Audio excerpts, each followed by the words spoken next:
আমরা ছোটবেলা থেকে শিখেছি শাক মানেই ভালো, যত বেশি শাক তত বেশি স্বাস্থ্য। কিন্তু আপনি জানেন কি, অনেক মানুষ ভালো থাকার চেষ্টা করতে গিয়ে নীরবে নিজের শরীরে ক্ষতি করে ফেলছে।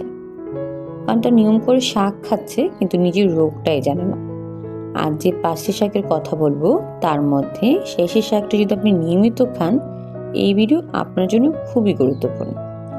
এই ভিডিওর একদম শেষে আমি এমন একটি শাকের কথা বলবো যেটি লিভারের জন্য খুবই ভালো, কিন্তু থাইরয়েড এবং কিডনি সমস্যা থাকলে ধীরে ধীরে শরীর ভেঙে দিতে পারে। আর আশ্চর্যের বিষয়, এই শাকটি সবচেয়ে বেশি মানুষ প্রতিদিন খায়। এক, পালং শাক। রক্ত স্বল্পতা, দুর্বলতা, কোষ্ঠকাঠিন্য আর উচ্চ রক্তচাপে পালং শাক খুব ভালো। কিন্তু যাদের কিডনিতে পাথর আছে, ইউরিক অ্যাসিড বেশি অথবা কিডনি ঠিকমতো কাজ করে না, তাদের জন্য পালং শাক নতুন পাথরের ঝুঁকি বাড়াতে পারে।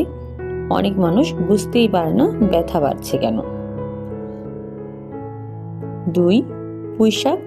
গ্যাস্ট্রিক, আলসার আর কোষ্ঠকাঠিন্যে পুঁই শাক খুব উপকারী। কিন্তু যাদের ডায়াবেটিস আছে, আইবিএস আছে, পেট সহজে ফুলে যায় এবং কিডনি রোগী হলে, তাদের ক্ষেত্রে এই শাক গ্যাস আর সুগার বাড়াতে পারে। 3, লাল শাক। শরীরে রক্ত তৈরি করতে, হাড় শক্ত করতে লাল শাক খুব উপকারী। কিন্তু ইউরিক অ্যাসিড বেশি থাকলে, গেটে বাত থাকলে এই শাক জয়েন্টের ব্যথা বাড়াতে পারে। এখানে অনেকেই বয়স্ক দোষ দেয়, কিন্তু দোষটা থাকে প্লেটে। 4, মূলা শাক। লিভার পরিষ্কার রাখতে, কোষ্ঠকাঠিন্যে মূলা শাক খুব উপকারী। কিন্তু যাদের প্রেশার এমনিতেই কম, তাদের ক্ষেত্রে এই শাক মাথা ঘোরানো আর দুর্বলতা বাড়াতে পারে। আর যাদের কিডনি ঠিক মতো কাজ করে না, তাদের এই শাক ডাক্তারি পরামর্শ ছাড়া খাওয়া ঠিক না। এখন বলি সেই শাকটির কথা, যেটির জন্য আপনাকে এই ভিডিও শেষ পর্যন্ত দেখতে বলা হয়েছিল। কারণ এই শাকটি আমাদের সবচেয়ে বেশি খাওয়া হয়, সেটি হলো কলমি শাক।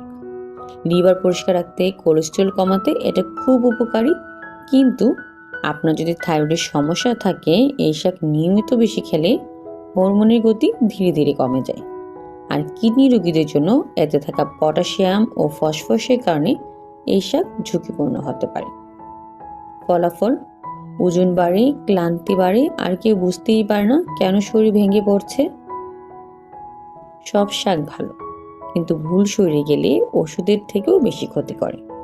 আজ থেকে শুধু স্বাস্থ্যকর ভেবে নয়, নিজের রোগ বুঝে শাক বাছুন। কমেন্টে আপনার সমস্যাটি লিখুন, আমি বলবো আপনার জন্য কোন শাকটি এড়িয়ে চলা দরকার।